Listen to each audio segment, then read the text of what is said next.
आपण पाहताय महाराष्ट्र खबर न्यूज। या बातमीचे प्रायोजक आहेत श्री गणेश ज्वेलर्स अँड सराफ हडपसर पुणे। नमस्कार, मी सुद्धा महाराष्ट्र खबर न्यूज मध्ये आपल्या सगळ्यांचं स्वागत। मुलगी ही गतिमंद असल्याने आई तिची देखभाल करत होती, पण या मुलीसाठी तिचा बापच नराधम ठरला। गेली 9 वर्ष तिच्यावर नराधम बाप अत्याचार करत असल्याचा धक्कादायक प्रकार समोर आला आहे।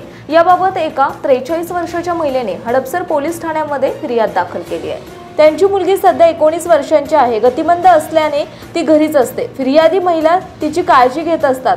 मांजरी येथील घरात असताना 9 एप्रिल 2025 रोजी त्या घरात काम करत होत्या। त्याच वेळी त्यांचा पती हा अंघोळ करून तसाच बाहेर येऊन या गतिमंद मुलीसमोर उभा राहिला।